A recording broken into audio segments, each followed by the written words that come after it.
Assalamualaikum warahmatullahi wabarakatuh.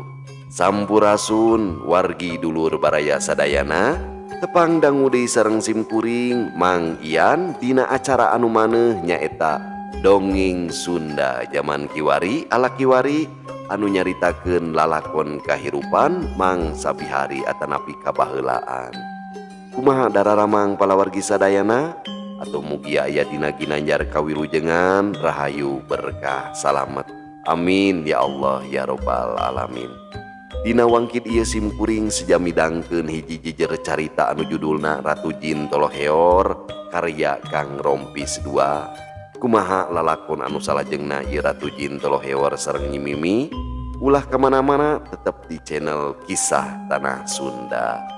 Namun sata acana dilajeng kade ulah hilap anu teu acan subscribe mangga di subscribe heula supados tiasa kenging notifikasi kanggo jejer carita anu salajengna atanapi anu sanesna. Kanggo anu parantos subscribe simkuring ngahaturkeun rebu nuhun laksa ketika bingahan mugia sing tiasa janten rencang anu ngahibur dina satiap aktivitas palawargi sadayana anu nuju masakna, anu nuju di padamelanana, anu nuju di kendaraanana nya dina mobilna, anu nuju di tempat konveksi bari ngajait ngupingkeun. Sareng ulah hilap di like oge di komennya supados aya interaksi di antawis urang sadayana. Oge ulah hilap di share dibagikeun atau mugia wae wasilah palawargi sadayana anu kersang share ieu dongeng Sunda khususna di zaman Kiwari dongeng Sunda tiasa nanjeur deui. Amin ya Allah ya robbal alamin. Supados tenyang kolong tingkana waktos hayu urang sami-sami ngabandungan di lalakon Ratu Jin Toloheor. Mangga kaparayun sadayana wilujeng ngadangukeun prung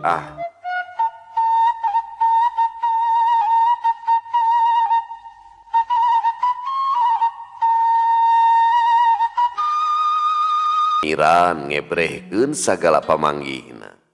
Najan kumaha bae oge tetep miboga kahariwang. Urusan eta mah kumaha aranjeun duaan.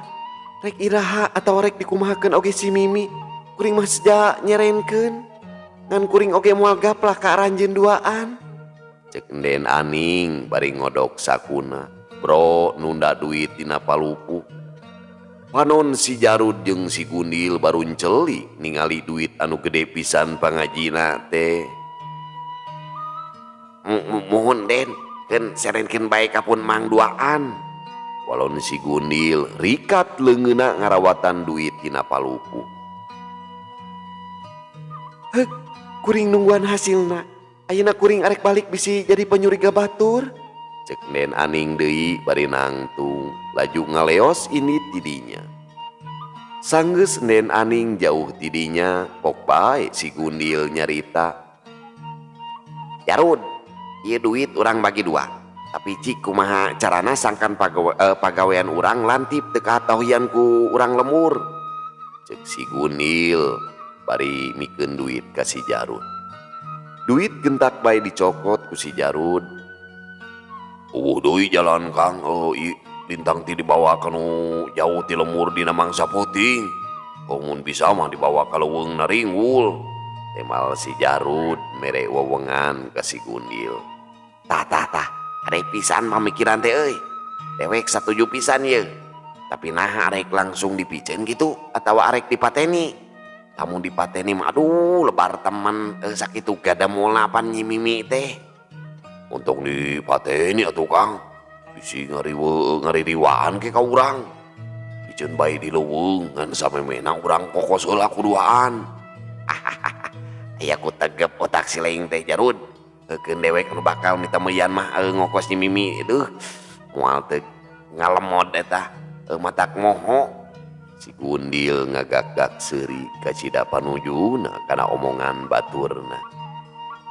Ke nah akang nu mitameyan kuduna ge kuring atuna tacan kawin. Akang mah geus boga pamajikan. Jadi wayahna akang mah urut kuring heuh. Cek si Jarud teu panuju kana kahayangna si Gundil. Waweur si laing mah Jarud.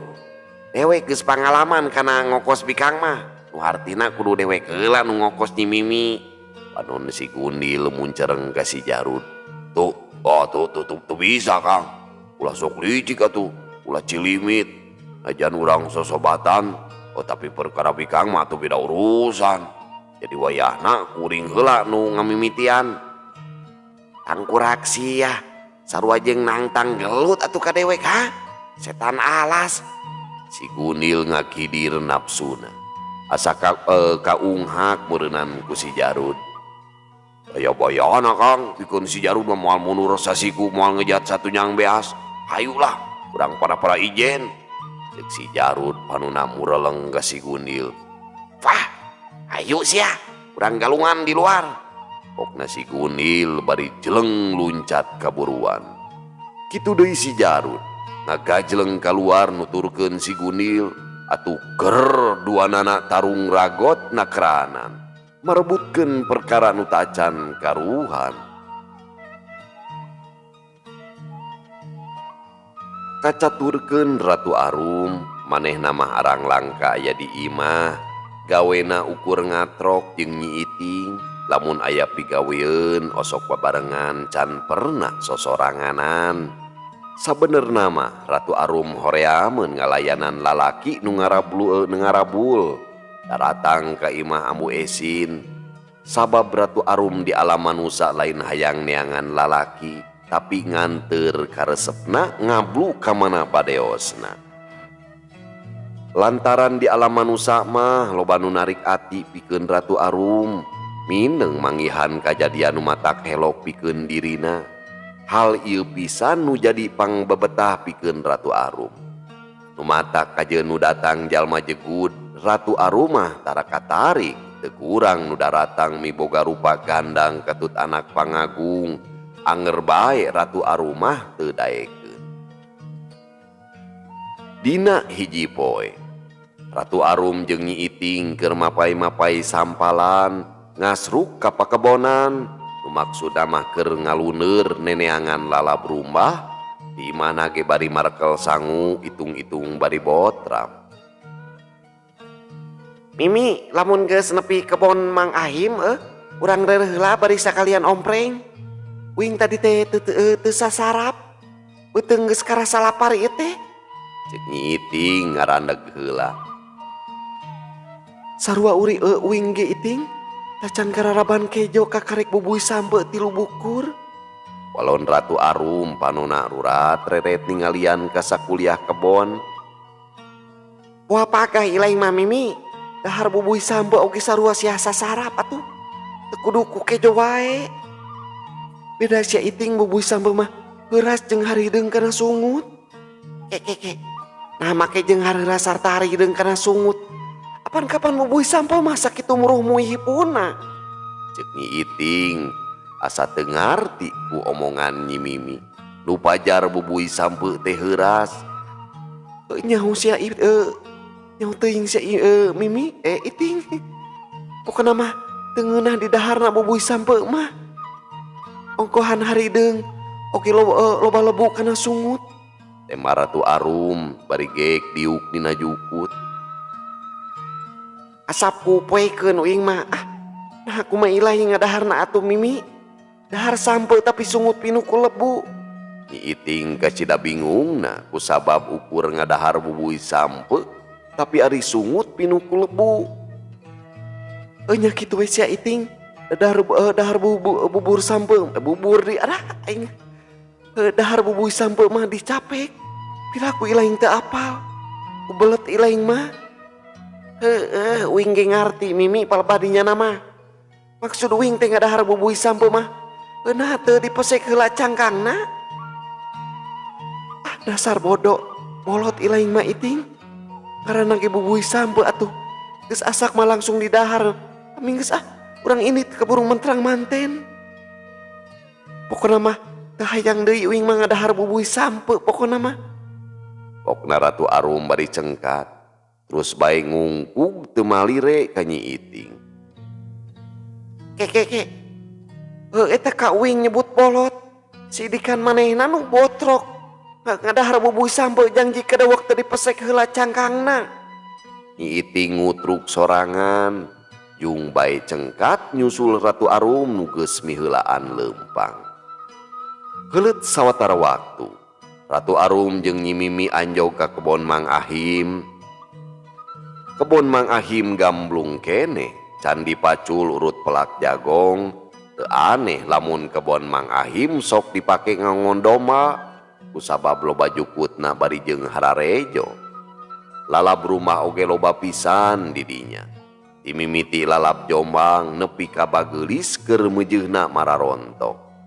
Samalah mah aya tangka leunca nu jadi kusorangan. Buah leuncana bararadag sawareh geus harideung arasak dina tangkal bakat kula leubeut. Aya oge nu marurag ka hanap geus uduh. Geus loba motor nu ngaliwat meuni gandeng nya pamirsa. Samalah mah aya tangka leunca nu jadi kusorangan. Buah leunca bararadag sawareh geus harideung arasak dina tangkal bakat kuleubeut. Aya oge nu marurag ka hanap geus uduh geus liwat di asa. Mimi, pupu leunca jeung nu asakna sawareh urang jieun lalap di dieu. Heuh sesana urang jieun karedok leunca di imah. Uing arek ngunder Jombang jeung Bageulis sakieu marontodna atuh Cek Nyi Iting bari jongjon ngunder Jombang jeung Bageulis nu keur mareujeunna mararontok. Ratu Arum teu nemalan terus bae mupu leunca nu keur meujeunna mih pril. Buahna nya Ratu Arum ka cidaresepna sabab tangka leunca aya kana duana sararua laleubeut. Tiap manggaran reuteum ku buah leunca. Sakapeung sok diasaan ku Ratu Arum buah leunca nu geus hideung karasana amis barinyan. Caag deui kanu harejo keneh karasa peuheut. Ratu Arum kurang resepeun kana leunca mah, tapi najan kitu buah leunca kabeh dipupu samalah mah anu marurag oge di wadahan. Rengse mupu buah leunca. Ratu Arum diuk bari nang hunyar lambar. Buah leunca meunang mupu ditunda deukeut endong bekelna. Nyi Iting oge geus rengse tina ngundeurna. Jombang jeung Bageulis teu sirikna ngunung-ngunung minuhan endong. Mimi, urang dahar teu kuat ieu teh beuteung geus murilit. Cek Nyi Iting bari muka wadah bekelna. Ilaing mah hararese barang alat teh kawas nini-nini. Temal Ratu Arum ngarawel endong wadah bekelna. Lain hararese sia, tapi loba pisan ngundeurna. Minggeus tong loba huntu sia. Uing arek dahar. Ratu Arum teu malire deui ka Nyi Iting dekul bae dahar miheulaan. Panon Nyi Iting ngadila ka Ratu Arum tapi teu wani cacarita. Ratu Arum tonggoy ngahanca alasna, daharna segutna keranan. Dengan sangu ukur jeung pais peda di surawungan, diembohan ku angeun tongtolang jeung goang.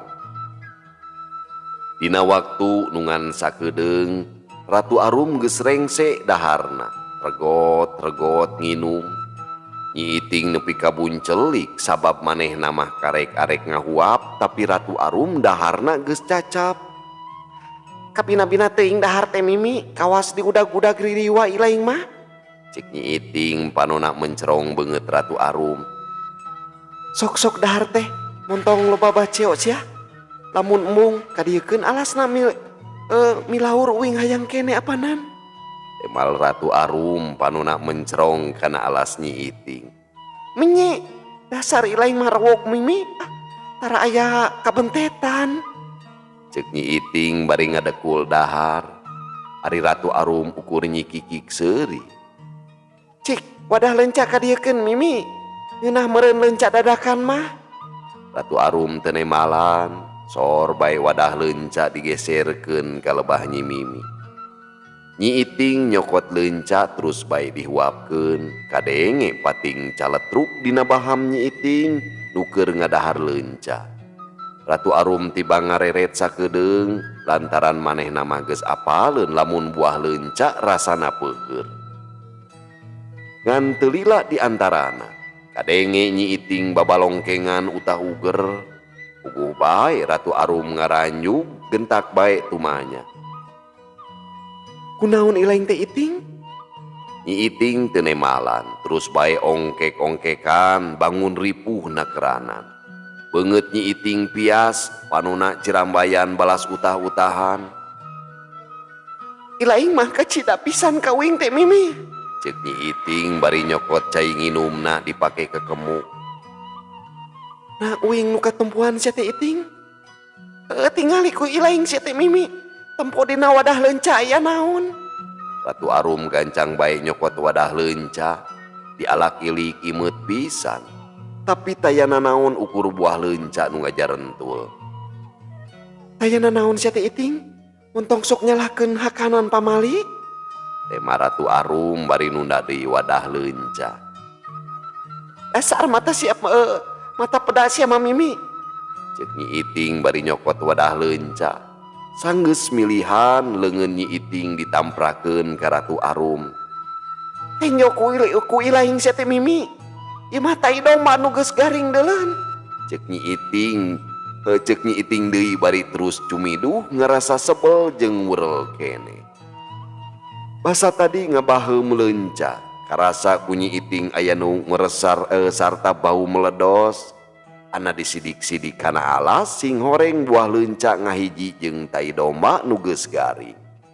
Tangtu bae kasamaran tinggal sabab buah leunca nu asak sarimbag pisan jeung tai domba nu geus garing kapoe. Anu temerapna ka Nyi Iting matak ngurel kana beuteung. Nepi ka akhirna Nyi Iting ongkek-ongkekan utah uger. Keun bae sia Iting ubar deuleun. Ceuk Ratu Arum nyikikik seuri.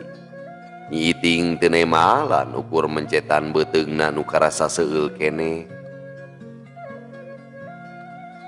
Beunang sia ayeuna mah. Kadenge aya sora lalaki gigireun Ratu Arum jeung Nyi Iting.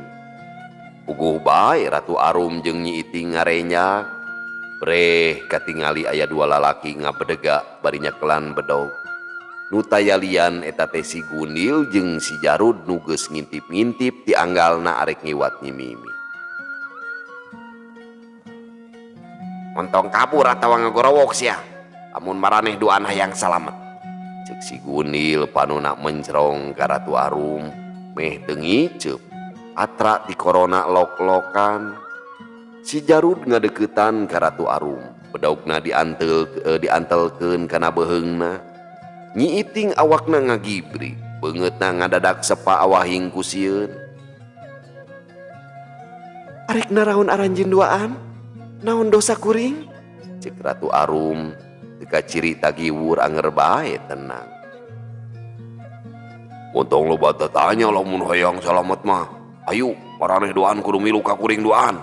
Ceuk si Jarud bari nyidik-nyidik kana awak Ratu Arum anu gademol. Heuk, kuring moal bahak kana kahayang anjeun doan. Temal Ratu Arum bari ngawatek pangawasana. Ratu Arum nyilih jirim dirina jeung Nyi Iting kana domba. Hade oy, hade kitu. Ayo ini daina keneh. Ceuk si Gunil, ceuk si Jarud bari terus nungtun Ratu Arum satengah digusur. Kitu deui si Gunil nungtun Nyi Iting teu sirikna didurugdug. Ari Nyi Iting ukur colohok, kusabab dumadakan juga aya domba di dinya. Anu leuwih helok pikeun Nyi Iting lalaki anu duaan pating dirigdig narungtun domba bari leumpang narurusuhan. Tapi pikeun si Gunil jeung si Jarud mah pangrasana keur nungtun Nyi Mimi jeung Nyi Iting. Ayo Iting urang balik. Antepkeun lalaki ucut burung mah. Ceuk Ratu Arum bari ngarawel endongna terus bae indit ti dinya. Nyi Iting nepi ka ngagurubu. Gancang nyokot babawaanana terus bae leumpang nyusul ka Ratu Arum. Ari si Gunil jeung si Jarud terus bae leumpang gagancangan bari narungtun domba. Kasieunan kapanggih kunulian. Ari nu keur ngangon domba kabeneran ngareret ka pelebas si Gunil jeung si Jarud nu keur nungtun domba bari rurusuhan. bae anu ngangon teh ka Cidarewa seunana geus teug bae lamun eta dua jalma teh nu maling domba inguanana. Teu anta parah deui nu ngangon domba ngagorowok tarikna keranan. Bangsat! Aya bangsat domba cuk nu ngangon bari ngabretek lumpat ngudag ka si Gunil jeung si Jarud. Baturna nu sarua keur ngangon pating raringeuh ngan samangsa baturna katingali keur lumpat bari nyebut bangsat ngan brebet maranehna oge lalumpatan ngudag baturna bari sarua pating corowok nyebut bangsat. Si Gunil jeung si Jarud pating raranju geus boga sangkaan lamun ketakna geus katohian kunulian meh bareng ngan sakilat si Gunil jeung si Jarud manggul domana. Berengbeng si Gunil jeung si Jarud ngabecir lumpat teu sirik sagala diluncatan pating gorobas kanu bala. Euleuh pamiarsa sadayana waktosna parantos teu nyekapan deui cag urang tunda di Hanjuang siang urang teuneun di Haneuleum sieum paranti nyokot ninggalkeun mangsa datang kasampeur deui. Wallahu muwaffiq ila aqwamit thoriq. Wassalamualaikum warahmatullahi wabarakatuh.